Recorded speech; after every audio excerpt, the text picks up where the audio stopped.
So, welcome again. We are back in the flight deck of the default Barren Beach 58 at Lelystad Airport in the Netherlands, where we will do a second VFR flight. My first VFR flight has received an enormous amount of views. Well, I mean, an enormous might be an exaggeration, but over 8,000 views at this time. I never expected that, so thanks for watching the video. And in the comments, I received basically two requests for some other flights over the Netherlands. One was the request to fly over the Randstad area, and the other one was a request to fly to include Texel in a flight. And Texel is an island here. And I think I'll do the request in two separate videos. The Texel flight is nice to do with a circle around the northern part of the Netherlands. And what I'm going to do today is the Randstad flight. Randstad is a Dutch term for basically a heavily urbanized area in the western part of the country. There's some debate on what exactly is the Randstad, which towns are part of it and which are not. But well, in general, you can say that at least the four major cities of the Netherlands, Amsterdam, Utrecht, Den Haag, and Rotterdam, they are part of it.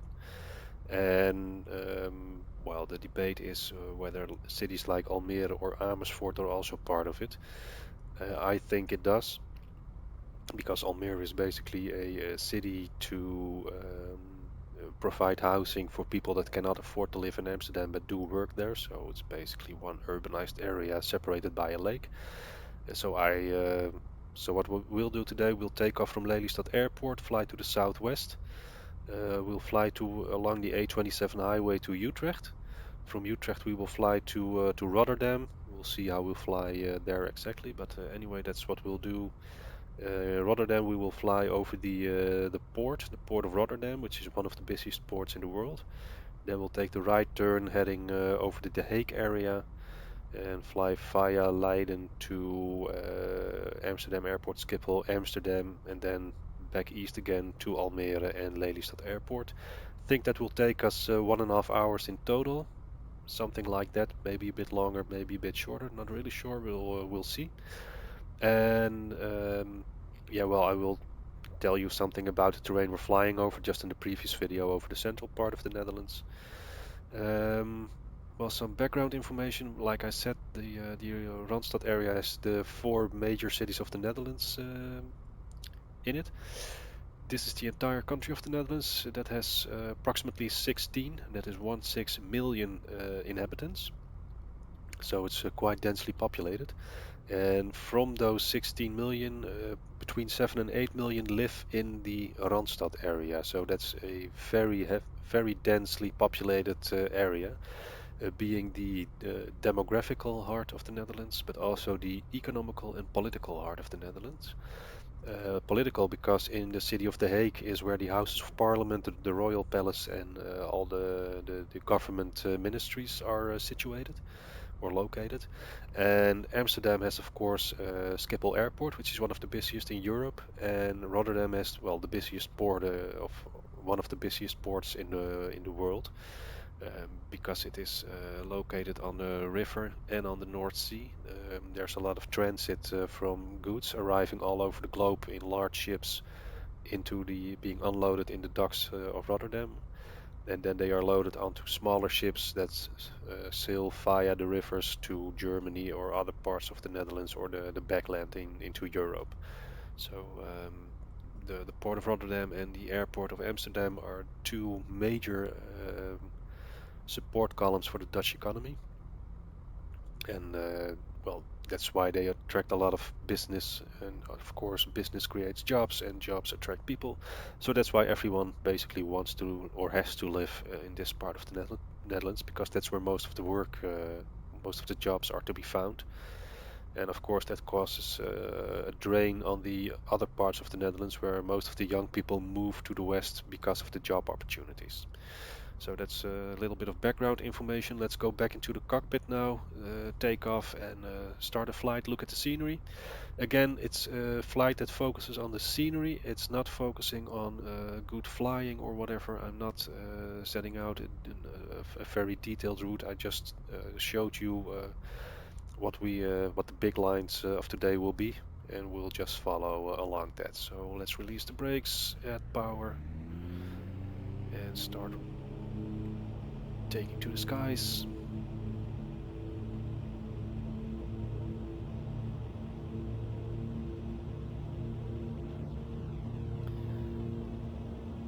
So let's take off, mind the birds. And positive rate, gear up.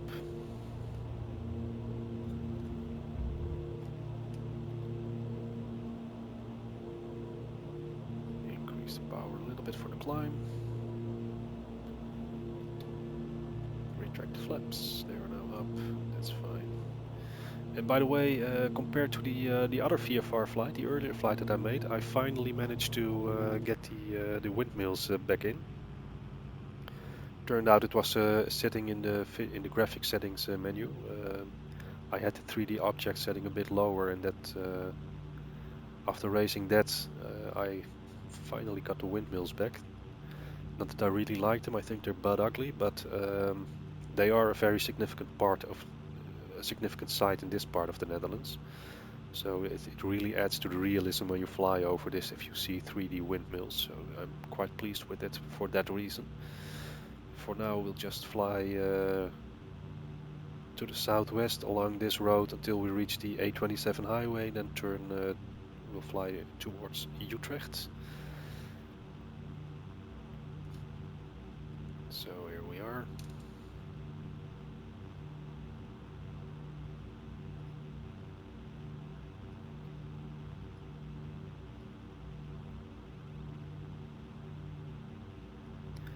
I tried this flight a couple of weeks ago, but I messed up the sound settings. I turned up the volume because I couldn't hear anything while I was recording. But when I was finished with recording and I looked it back, it turned out that the volumes were okay, and now they were far too loud and you couldn't hear my voice anymore. So I had to redo the video, but I didn't have time for it at that point. So that's why you haven't seen a new video from me for the past couple of weeks. I was busy, but had some setbacks with the recording. Didn't have time to record it again. And last week I was down with the flu and a heavy cold, which I'm still recovering from. So if you think my voice sounds a bit weird, it isn't about your speakers, it is about my voice, because I'm still recovering from a cold. You might hear me sniff or blow my nose or whatever. Try to cut it out whenever possible. So here we are. Let's see. Let's reduce power a little bit, decrease the rate of ascent.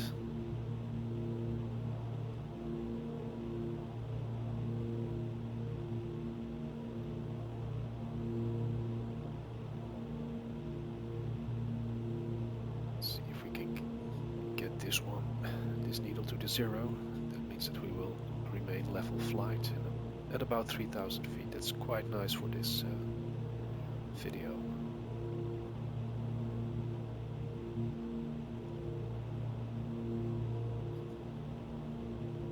Let's just add in a little bit of...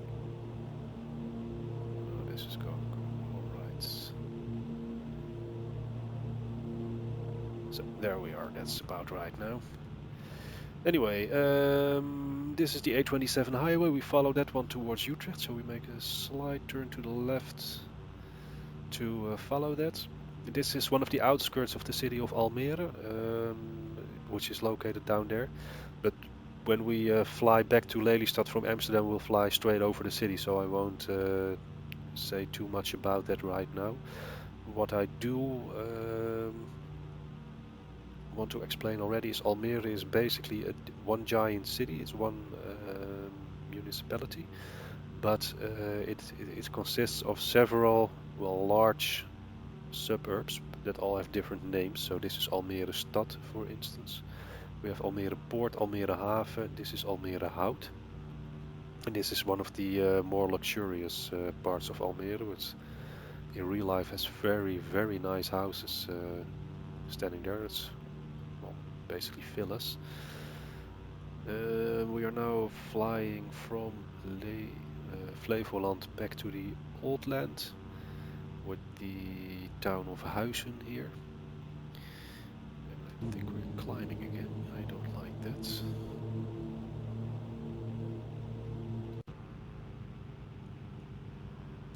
Here we have the Stichtse Brug. I will follow along with the map and the aerial photography, so you can basically compare it a bit. We're now flying in this area. This is the city of Huizen that we are seeing down here. Slightly power up. And this is Eemnes that you see here. And that's a nice thing about this scenery. You can basically navigate your way around using aerial photography, Google Maps, or just a road map or whatever you have of the Netherlands. It's very quite recent and quite accurate. Now, of course, with the 3D object settings set higher, there are also, of course, more houses. And what strikes me is that the placement of the houses is, well, incredibly correct. I haven't come across an area where there is a house or a building placed on a road or a railway line or whatever. So the OpenStreetMap that they use, it's phenomenal, and it really gives you the feeling of flying over a populated area with houses, with cars over the highways, trains under the railway tracks. The world around you is really alive, and I really like that. I missed that on some parts in FSX, and well, I didn't fly that much in prepared. I had it, but I stopped using that quite shortly after that. Here you have cars on the highway. The beautiful town of Eemnes. And this is done, I think, Blaricum. Laren it is, I'm sorry. Laren and Huizen, Blaricum, Laren. This is one of the most expensive regions in the Netherlands to live in. That is because in here we have the town of Hilversum, and Hilversum is the broadcasting capital of the Netherlands. Am I saying that correctly? No, this is Hilversum, sorry. And here is a big media park. All the broadcasting facilities, both from the public broadcasters and the commercial broadcasters, they are based down there. So all the television in the Netherlands comes from Hilversum, well, almost everything, except for the regional news stations. But of course, a lot of television celebrities live around this area because, well, it's close to Hilversum where they work, and it has very nice environmental surroundings. You live in the forests, very old, very nice old villas, and very modern villas. So there are, well, a lot of the rich and famous in the Netherlands live in this area. And some of you might have seen this town of Hilversum on television a couple of years ago, when I don't know if you remember, but when they shot down the Malaysian Airlines 777 over Ukraine, the MH17. The remains of the victims, they were excavated to the Netherlands, and they were then driven by a large column of hearses from Eindhoven Airport to a military facility in Hilversum, where the remains would be identified and returned to the respective families. And the images of the column of hearses traveling along the highway with all the people around the highway throwing flowers, etc., they went all over the world. It was live coverage, and it was also being broadcasted on CNN, so you might have seen something about that. And that was in this part of the Netherlands. So we now continue along the highway towards Utrecht. Utrecht is already coming up down there. Utrecht is a very old city. It has been a populated area ever since the Roman Empire. It was called, I think it was called Trajectum in those days. Not really sure. But at least, well, people lived there, have lived there for centuries. And when they started working in the inner city and they built some new buildings, they excavated a lot of archaeological sites dating back all the way to the Roman Empire. So that's quite, well, I like history, so I think that's quite neat. So we'll just fly towards it and we'll see what happens. Utrecht is also the city that has quite a prestigious university in the Netherlands. Utrecht University is also internationally quite well known, as I understood. I'm not really sure. But of course, because there's a university, there's lots of students living in the city. It's very nice. The inner city has a lot of bars, cafes, terraces. There is a canal running through the inner city, which has a lot of bars next to it. So if you ever come to the Netherlands and you like that sort of towns, well, Utrecht is definitely a place worth a visit. And in here you see that tower. Well, in real life that's the tower of the dome. Utrecht has a dome church, which is quite famous in the Netherlands. The tower that you see here, well, it doesn't resemble the real thing anything, not by far. But you can climb on that tower and you have a great view over the city. Now you see a defensive structure here, and that is because Utrecht is on the outskirts of the Randstad area. And of course, Randstad area, even before it was called Randstad, it has always been the economical heart of the Netherlands. So from the medieval times onward, they have always tried to protect that with defensive lines. And Utrecht was always one of the strongholds on the outskirts of that defensive line. So that's why you see a lot of defensive structures and castles surrounding the city. Also, Utrecht is nowadays a major intersection of railway lines. Almost all railway lines in the Netherlands, they come by in Utrecht, and this is Utrecht Central Station. With all the tracks, the railway emplacement. Well, you see a train moving down there, and well, it's very busy.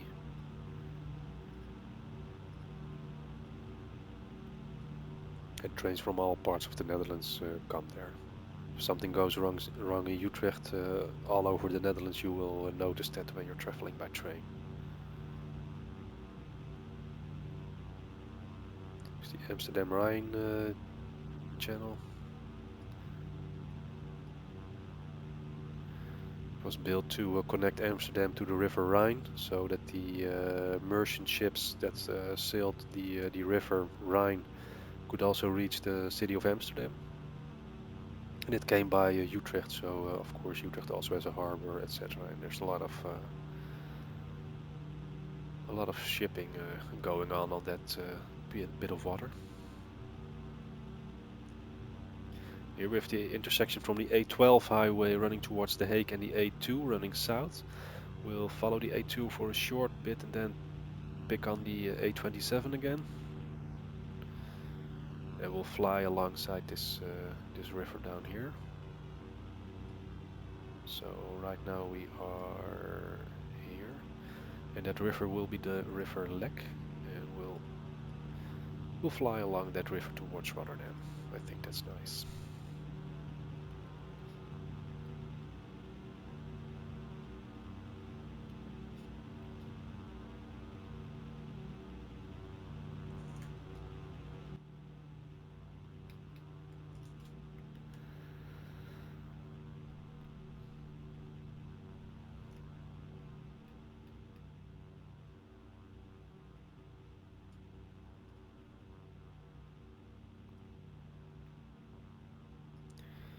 Well, like I said, with the dome tower, the buildings that you see, they are not resembling the real buildings that are there. If you go there in real life, you will see totally different buildings, but the type of building that you see, that is quite correct actually. There is really a nice they've distinguished very nice between residential areas around here and the industrialized areas around there. So that's basically quite correct. So in essence, they really captured the essence of the cities or the areas that you fly over. We'll just make a turn to the right, follow the river Lek towards the Rotterdam area.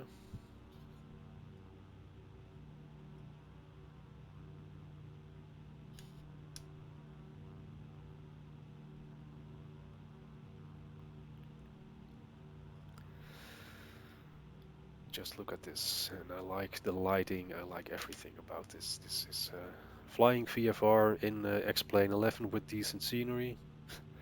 It's just the best there is, I think.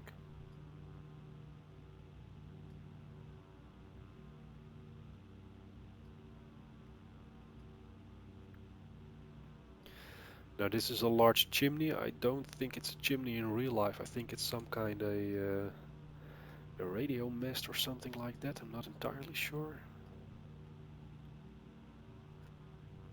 But again, it is true and correct that there is a high building down there. So again, in essence, it is correct, but it's just not. It just doesn't look like that in real life. So let's continue along the river.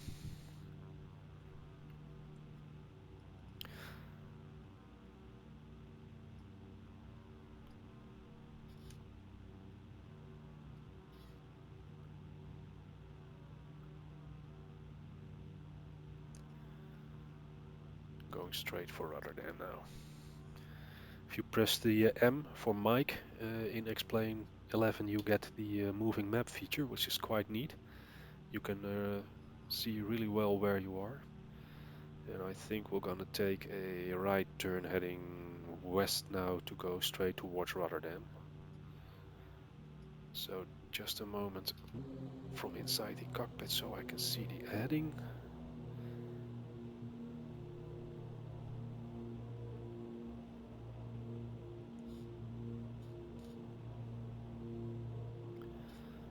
Here we are. And let's reduce the power and trim it a little bit because I don't want to climb much further. There we go.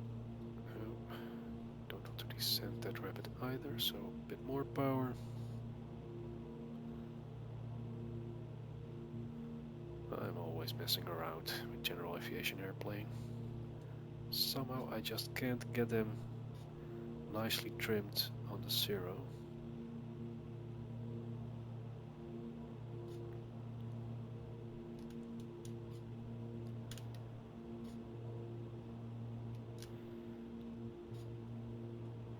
Well, doesn't really matter, we're not here for the nice flying, we're here for the scenery, so let's look out the airplane again.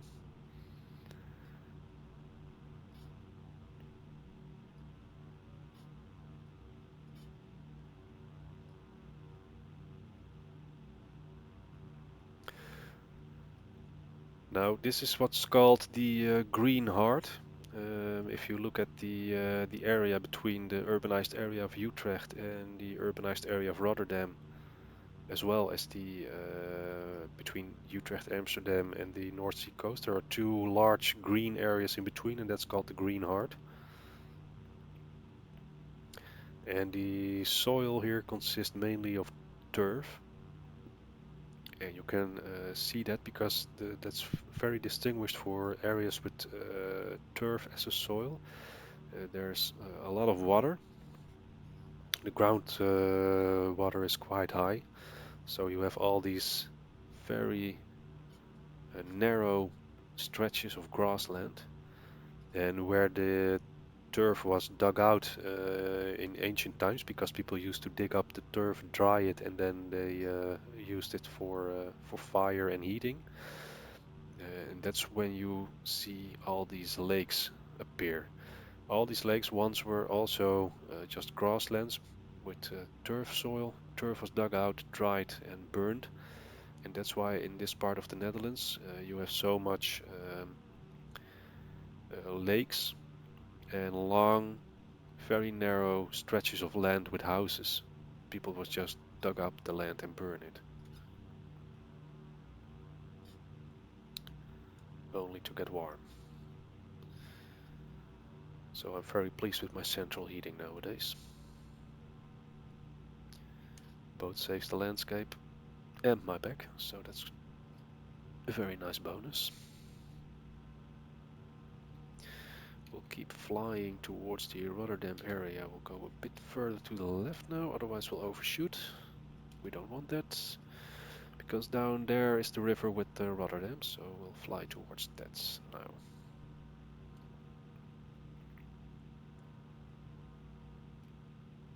And again, we're not following any plans or whatever, we're just busting around the Randstad area.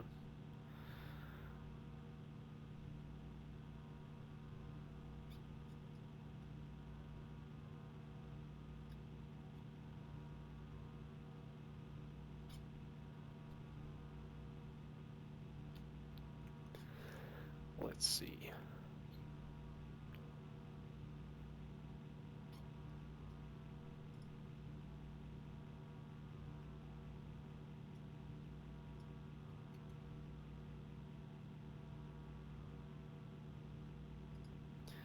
Yep. Now this is where the river Lek goes to the river Maas, and this is Rotterdam.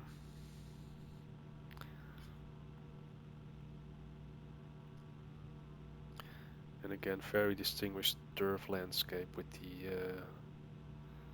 ground dug out and being replaced by water.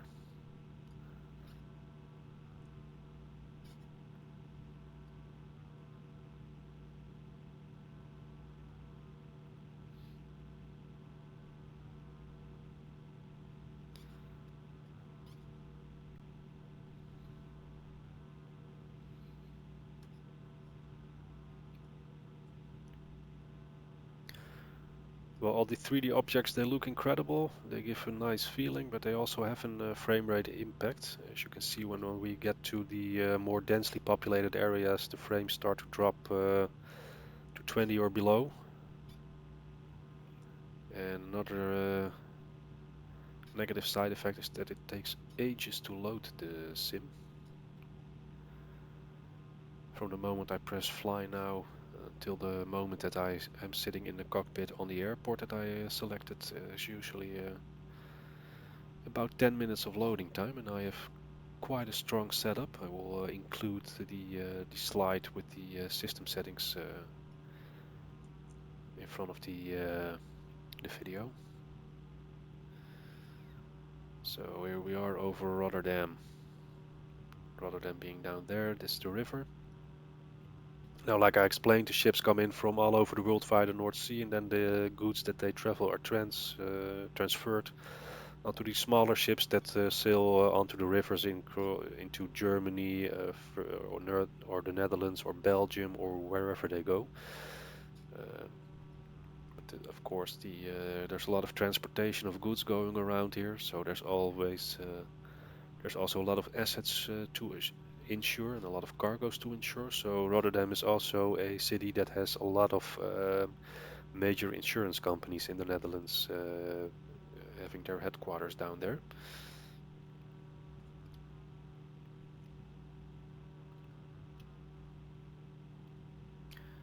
And surprisingly, not many banks have HQs down there. They usually pick Amsterdam as a place for settlement.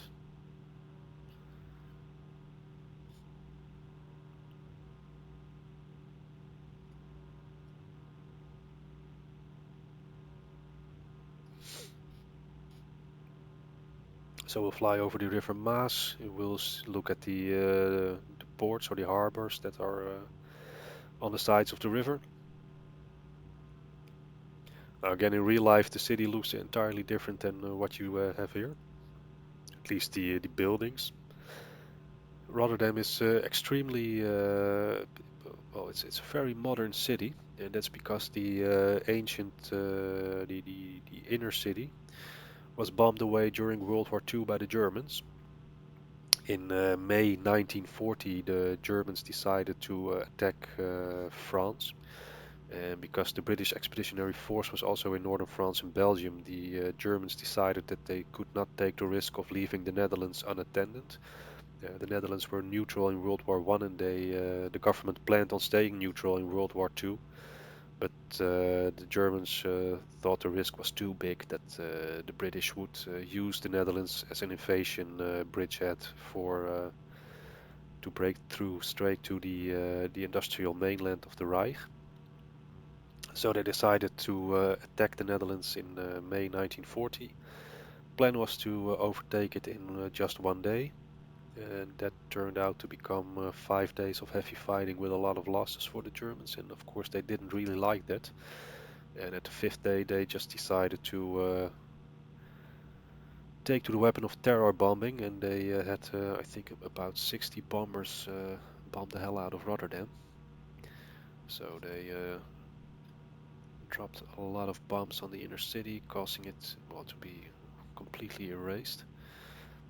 So after the war, everything was rebuilt, and that's why Rotterdam is very, very modern nowadays. It's a city I haven't really been there, but I must go there sometimes. There's a lot of nice things that you can take beautiful photographs on. A lot of nice buildings. The skyline is pretty nice. So I really have to go there sometime. But anyway, we're now flying over the River Maas with all the harbors at the side. Now I'm completely unfamiliar with the harbors in Rotterdam, so I haven't got a clue what sort of ships dock where and what sort of goods are transferred. The only thing that I do know is this is Pernis, and Pernis is the large refinery from Shell.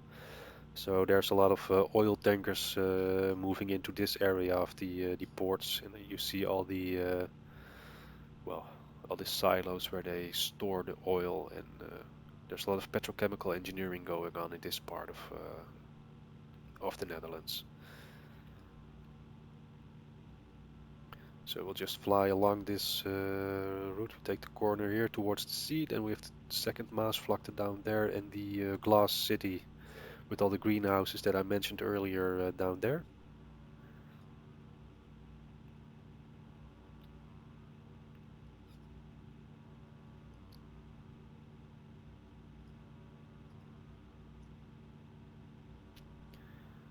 Well, at least you have the feeling of flying over heavily densely populated and industrialized areas, so that's well done. And again, the placement of the 3D objects is incredibly accurate. I really like it. And if you fly into Amsterdam Airport Schiphol from the south, you fly via the river transition, and then you come over this area. So it's always nice to take a flight from say Paris or anything like that to Amsterdam. It's about 1 hour of flying time, and it really gives a nice approach if you have this scenery installed.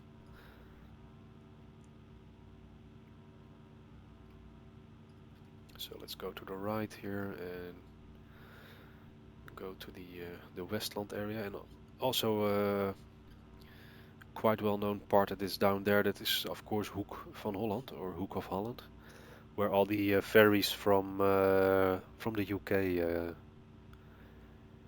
arrive and depart from. Now here we have a couple of chimneys with smoke being rocketed into the sky. It's quite that's quite fast, basically, the smoke going up. If anyone from Laminar ever watches this video, maybe you can do something about the effect of smoke from chimneys and reduce the speed a little bit, because this is, well, slightly exaggerated. But all in all, it's a nice touch, so no complaints. Now this, like I said before, because this is mapped out as industrialized area, the OpenStreetMap places industrial buildings down there. In real life, these are of course all greenhouses. It's one sea of glass in greenhouses, and if you look at photographs taken from space, from Western Europe at night, and especially the Netherlands at night, you will see a very, very bright spot of light in this part. And that's because all the greenhouses have a lot of lights in them, of course, and there's a lot of light pollution going on in here. And light pollution isn't a term that I invented, it really exists.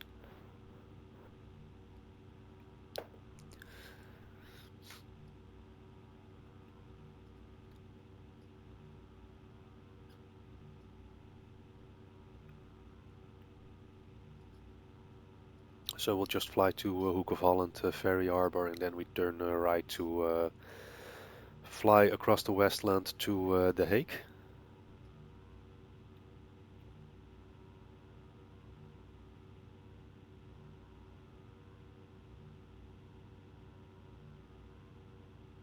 I must say, it looks amazing. And of course, we are now flying towards the sea, so there's not much to be calculated down there, and immediately the performance rockets up to over 30, 35 frames per second. And that will drop down immediately when we take the turn to the north. Now this is the Hoek of Holland ferry harbor. A lot of the truckers in Europe will know that. A lot of the trucks go on boats to the UK, and of course UK lorries arrive in the Netherlands. So let's make the turn to the right now, fly along the coastline over the Westland area to Den Haag.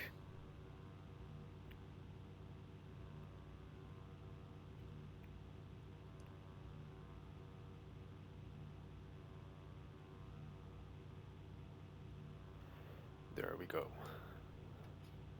So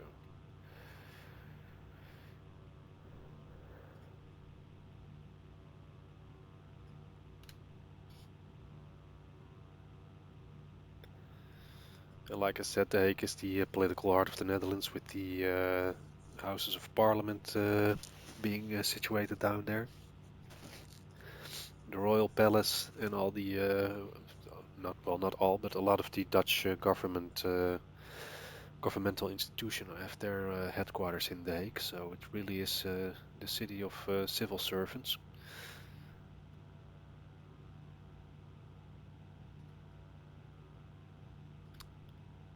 But don't ever tell that to a person that is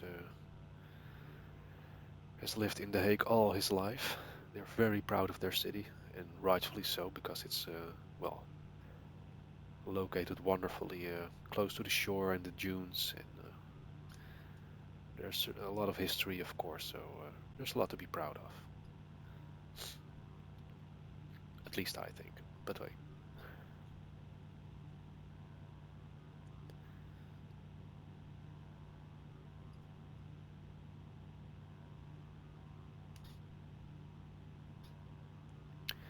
Now on the coastal side, there is also the well, I don't know if it's a neighborhood of The Hague or it is a suburb, but at least it is. It's called Scheveningen. There's a large pier, there's a large boulevard, and it's a very busy beach. Very popular by Dutch people and also tourists. If you have a warm summer day, these beaches are literally black of people. You can just walk over the heads. It's I wouldn't go there myself, but a lot of people do, and they have every right to do so. That's the best part of living in the West. You can choose what you want, and we'll just have to respect that. Well, this is more the inner city of The Hague, with a lot of the high-rise being office buildings. Like I said, the Dutch government has a lot of the institutions positioned around here. I will try if I can find the area where the Houses of Parliament are based. Let's see if we can find that. I'm not really familiar in The Hague. But I know it's very close to the Hague Central Station. So if we can manage to find that, it should be easy to find everything else. So let's see.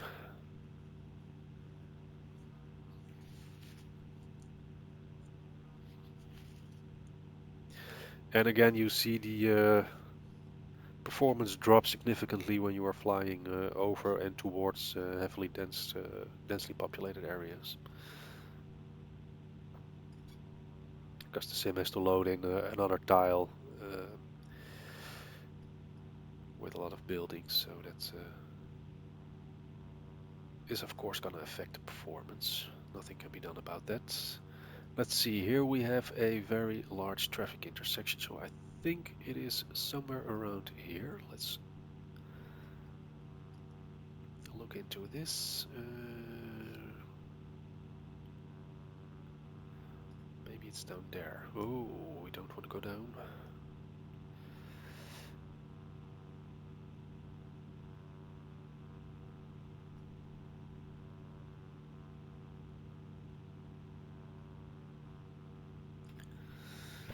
It could very well be one of these areas around here. Let's see.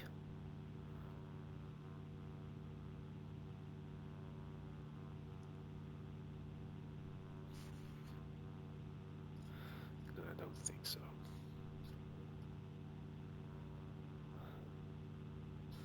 Oh well, this is the Hague Central Station, so that means that the House of Parliament should be around there. So let's go and check it out.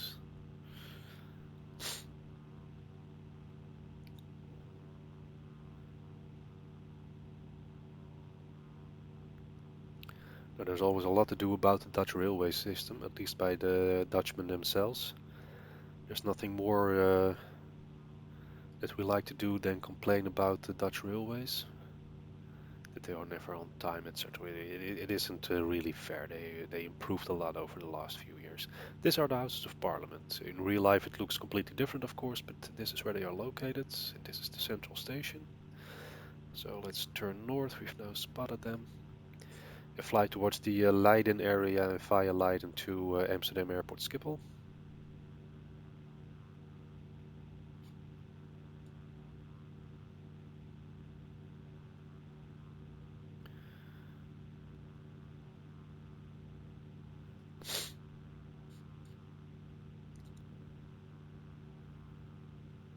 And I must say, in general, if you compare it to other countries in the world, the public transportation in the Netherlands is, well, extremely good.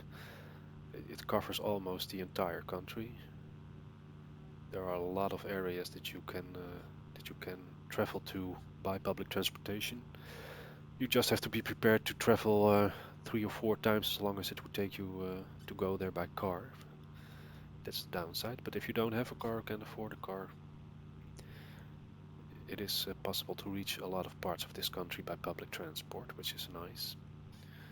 And despite the fact that most of the bus and railway companies, or that a lot of the bus companies are different from the railway companies, they've really, yeah, how do you say that? Adjusted the timetables on each other, so there are good connections. That's the good thing about it. Until they released a new timetable for the next year, and then everyone is complaining. But well, you can't settle for everyone. So they settle for the majority, and I think that's the only sensible way of going. But anyway, we are now flying back to the northwest, or basically northeast right now, towards the city of Leiden. I think that's coming up right now. Yeah, it must be, because here we have already the lakes near Kaag. So this is Leiden. And Leiden is a very old city in the Netherlands. A lot of history there. A long time ago there was a war going on. It's called the 80-Year War, when the Spanish conquered a lot of Europe and occupied the Netherlands. And in the city of Leiden, there was a lot of resistance, and they finally managed to defeat the Spanish. At least that's how I think it was. It isn't my field of expertise, the history in that time. I know a lot more about modern day history, say the interbellum, so the period between World War One, World War Two, and the Cold War. So anything that dates back prior to the First World War, I might just have well have that completely wrong. But anyway, here is the city of Leiden. This is the old medieval inner city with the canal around it. A lot of canals run through it, and I must honestly admit I have never ever been in the inner city myself, but my co-worker is from Leiden, and he has well cursed me for that, and he will only lift the curse once I've visited the city of Leiden. So we're definitely gonna do that sometime. I only stopped there on my way to Den Haag with the train. This is the railway station of Leiden with the University Medical Center, which is a large hospital next to it. But it's also there's a prestigious university in there, a lot of students. It's a lot of cafes, bars, you name it. It's really said to be one of the nicest cities in the Netherlands, and also one of the most beautiful because of the canals, etc. So that in itself is enough reason to visit it once. It's quite funny. I mean, I've been to Edinburgh, been to Oxford, been to London, Berlin, Vienna, etc., and I haven't visited Leiden. It's quite weird. Strange world we live in today. Anyway, these are the recreational lakes surrounding Kaag. Kaag is a small village down there. And in here we have Amsterdam Airport Schiphol and runway 6. If you land on runway 6, this is where your final approach starts. And that's also why runway 6 is called by Dutchmen the Kaagbaan, Kaag runway. Because, well, it's just Kaag is the place where all the heavies turn in for final. We have, I think around here somewhere is Noordwijk. This being Sassenheim. So Noordwijk should be around here. Then you have the dunes. And the canal here, yeah, this is Katwijk, so this is Noordwijk.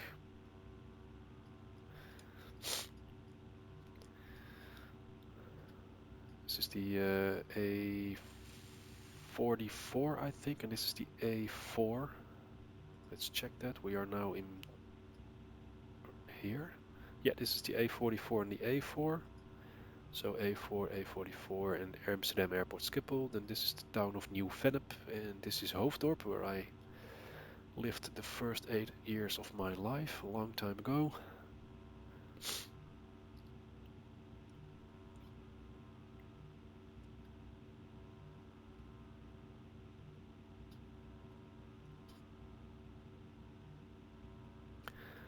These are the Westeinder Plassen, which are also a lake that was created by people digging away the turf soil.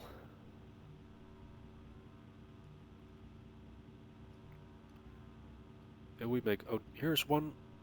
Oh, that's quite rare. Here we have the farm being placed over, I think, the railroad.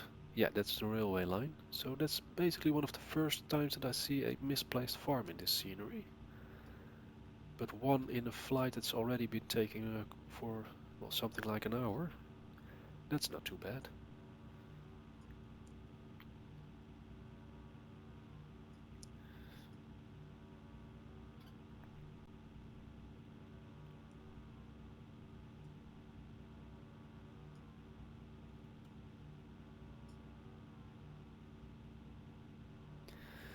And of course here we are at Schiphol Airport.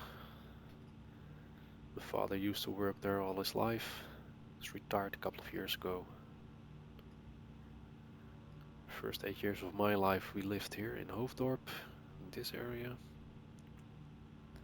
Somewhere around there. My father lived on the, or worked on the eastern part of the airport, and driving from here to there took him 45 minutes because of all the traffic jams. Because if there isn't a traffic jam, it's just a 10-minute commute. And back in the days, and it was 1992, we moved to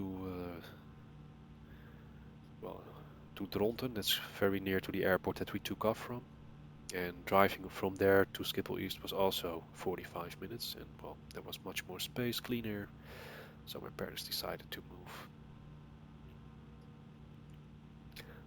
But nowadays it takes you a bit longer than 45 minutes to drive from Dronten to Schiphol in the rush hour, because well, we'll come to that later in this flight. Anyway, Amsterdam runway 6 and 24 the other way, of course.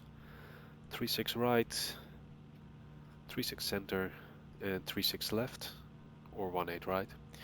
Of course, when you land on this runway, it's well, almost 20 minutes of taxi time towards the gates. You can really see now how what a surface area or what a big area is being spanned by the airport. It's huge.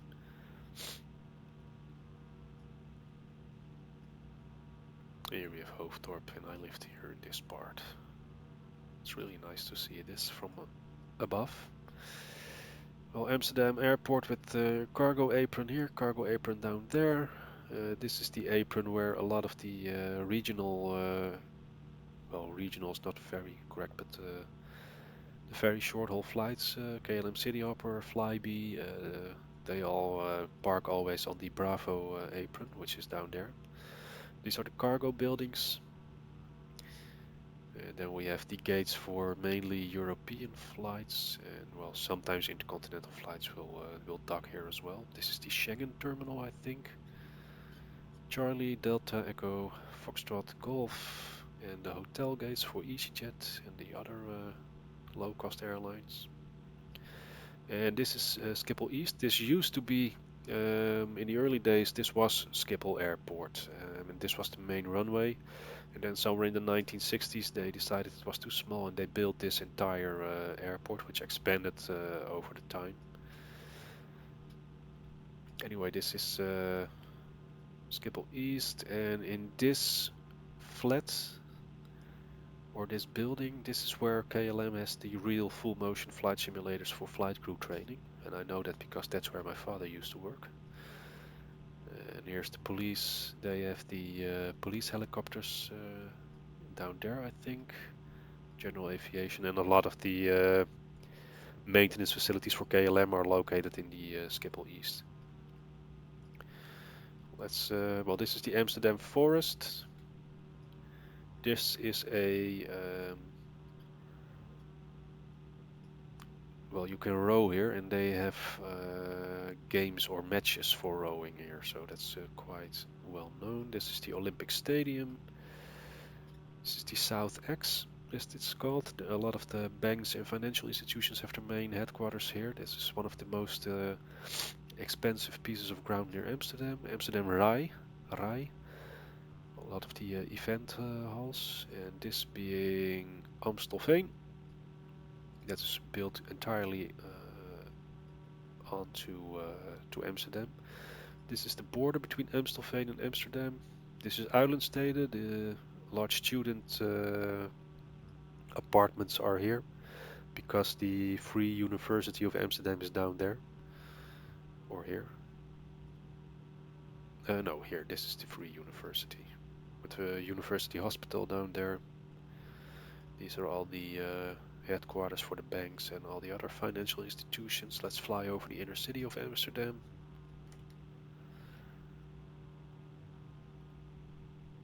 With all the nice canals, very distinguished, distinctive feature of Amsterdam, of course. The River Amstel, of course, the Waterloo Square down there, the Hermitage aan de Amstel, Carré, the theater, Royal Theater, and of course, well, all the canals. This is the oldest city in Amsterdam with the famous or infamous red light district. The Council of Amsterdam is closing a lot of the red light districts because there's a big problem within the world of the prostitution with human trafficking. And they really try to stop that well. So there's a lot of discussion about closing the windows in the red light district because some people think, well, it's part of Amsterdam. It's what defines Amsterdam for a lot of people. I think there's a lot more to be seen than just that, but there's no doubt that it is part of the history and the identity of the city. So it's I think for that it is a shame that they are closing it down. This is Amsterdam Central Station with the railway emplacement, and we'll now fly to alongside the A1 highway to back to Almere. I think we're climbing quite significantly now. I don't want that.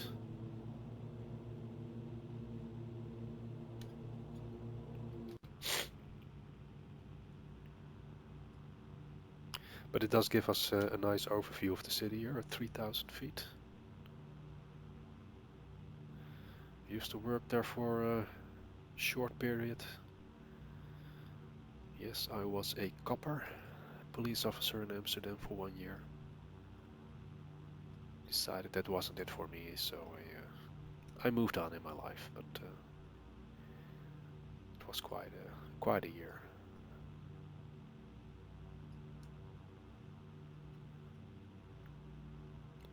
And here we have the A1 highway. This is now being completely reconstructed. There were always a lot of traffic jams on the A1 going into Amsterdam in the morning rush hour and going out of Amsterdam in the afternoon, because a lot of people that work there have to commute from the Almere city area, which is down there. And they have now built a second highway parallel to this, which consists of 5 lanes in one direction and 5 lanes in the other direction. It starts, let me see, this is where the A9 intercepts. So anyway, from here all the way down here, they created parallel, completely new highway. The old highway that is visible in the scenery is now being demolished. And for instance, there was a bridge here, and they've now built the largest aqueduct in Europe. This project was called Schiphol Amsterdam Almere, or SAA, Sierra Alpha Alpha. And there's a lot of information to be found on that project online. It's quite worthwhile to look at it once, because it's quite an impressive project that they pulled off down there.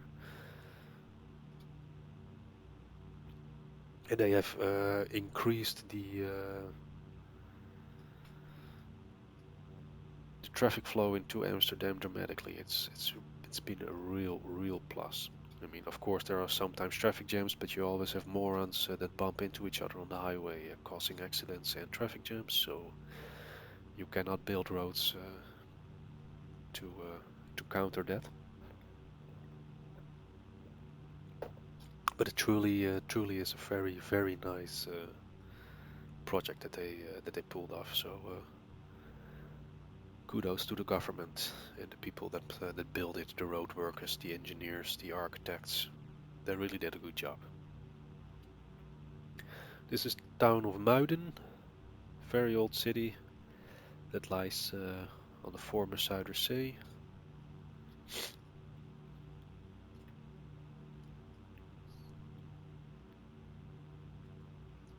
And somewhere around here must also be, oh yeah, here, no, this is Muiden, I'm sorry, this is Muiden. This is the castle, Muiderslot. So nice history to it. You can visit it, it's a museum nowadays. Very worthwhile. Crap. This is Pampus, an old fortress. Can also be visited. And here we have Almere, which is the final city that we visit on our tour across the Randstad. And after Almere it's back to Lelystad. We are now very nearby, so we're coming to the end of the video. I think another 15 minutes or something like that. Now, like I said earlier in the video, Almere is one big city that consists of several, units you can call it, or suburbs. Each suburb has its own name. This is the newest, the latest edition. This is called Almere Poort. Connected to Almere City or Stad. Almere Haven or Harbor. And then you have Almere Buiten or Outs. Yeah, there's, you cannot translate that into English, so I'm not even going to try it. It's called Almere Buiten. And Almere Oostvaarders, named after the Oostvaardersplassen, which is a natural reserve that's between Almere and Lelystad. I can show that on the map. We just flew from Amsterdam. We're now flying over Almere Poort, Stad, Buiten, Oostvaarders, Oostvaardersplassen, back to Lelystad.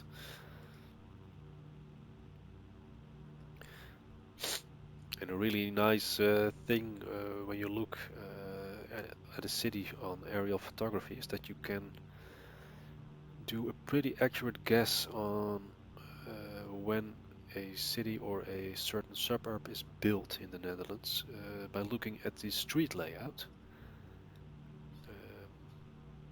Let's see if I can find some typical examples around here. Because if you have suburbs that were built in the 1970s here, like Almere Haven, late 70s, early 80s, you have all these, well, almost labyrinth-like street layouts. When you come to the late 80s, early 90s, you have all these nice orderly blocks, which is very, well, very nice and orderly, and it looks kind of American with the blocks. So,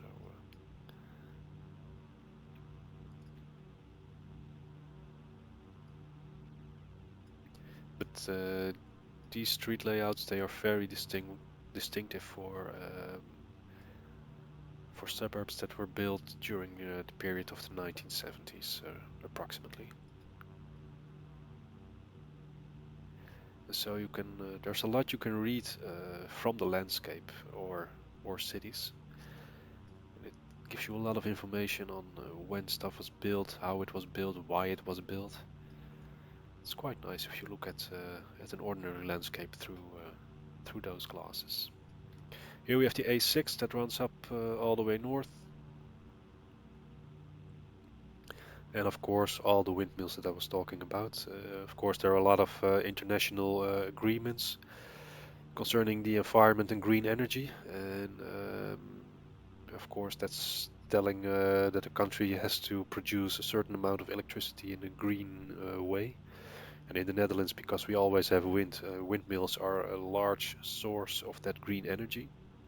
And a lot of the windmills are placed in Flevoland. And well, I live in this province myself, and I think they are butt ugly. And you always have movement on the horizon, no matter where you look. So they give a sense of unrest, at least to me. But now the government wants to place more of them also in other parts of the Netherlands, and I'm very much opposed to that. I mean, they have already ruined this part of the Netherlands, so let's place all the windmills that we need in here. Doesn't really matter anymore. And then we can leave the rest of the Netherlands windmill free and have some nice scenic areas down there.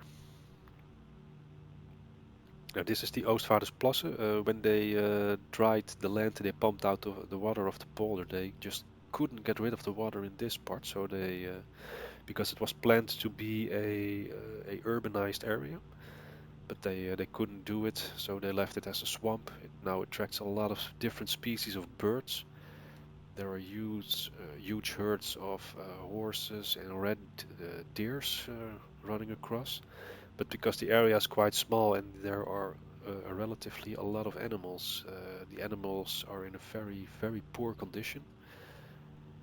And there's a lot of debate going on in the Netherlands right now whether they should kill a lot of the animals that are in there, simply to battle the overcrowding.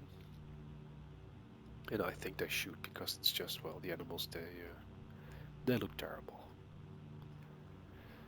And it's not a very nice place to be. I sometimes go there with my camera, do a lot of photography in my spare time. So I'm still trying to get the sea eagle in front of my lens, and that lives in this area. So sometimes I'm here, and sometimes I'm standing on a lookout point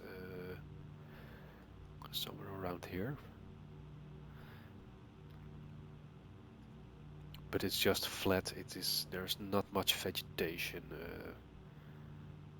It's always windy, always cold. I really don't like the place. I'd rather go to this part of the Netherlands where my previous VFR flight was. It's much nicer nature-wise.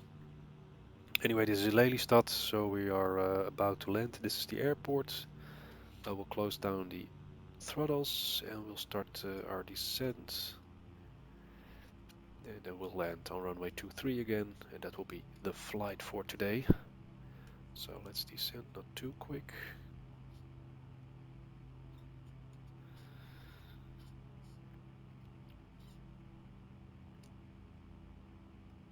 Oh, Lelystad is quite a weird city, I think.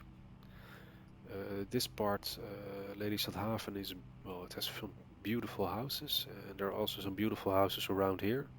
But if you go to the inner city, it's well, incredibly ugly. It was built 60s, 70s. A lot of grey stone was used. It's very grim. I don't really like it, but that's personal taste. I think it's quite depressing if you walk there, but that's just me.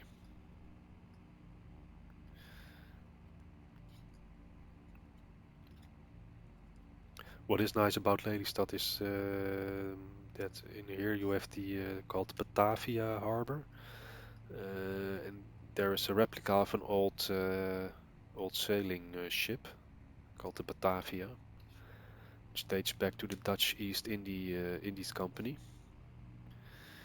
You can visit that, and it's beautiful. It's really a beautiful ship to go to sometimes. And of course, on Lelystad Airport we have the it's called the Aviodrome.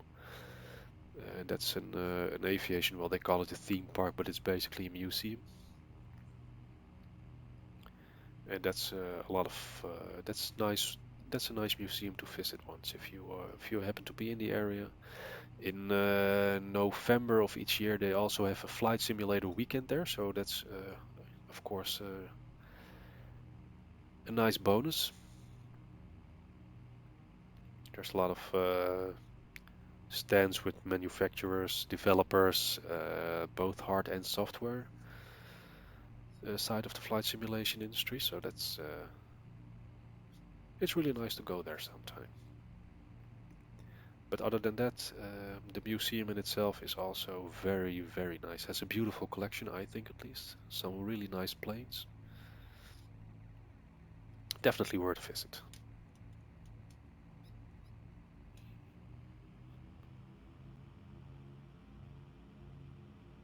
So let's drop the gear.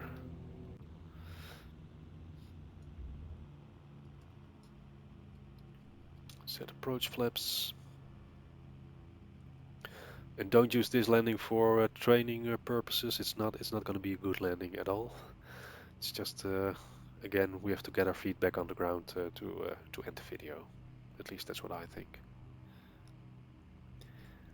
And with the windmills in the area, I mean, it gives a nice touch and a different look on the previous video. So it flaps down.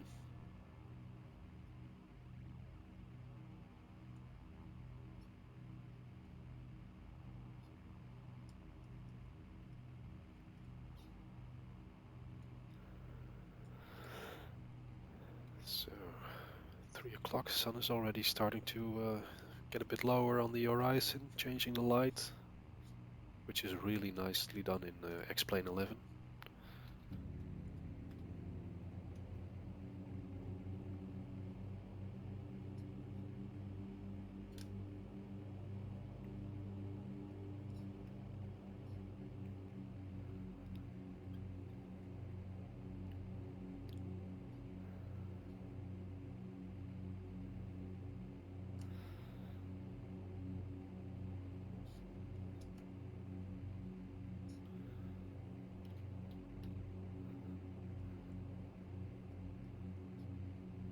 So there we go. Back on runway 23. So anyway, this is about the end of the video. Hope you liked it. If I told stuff that is completely not true, please feel free to leave a comment in the comment section below. Ooh, that was a rough landing. But again, it wasn't the purpose of the video to make a decent one, so slam the brakes and come to complete stop. So that's the video for today. Hope you liked it. Again, any comments, leave them in the comment section below. Do so in a respectful manner, please. Well, if I told rubbish, then please point it out to me. Tell me what it has to be. And that's it for today. Thank you very much for watching, and see you next time. Bye bye.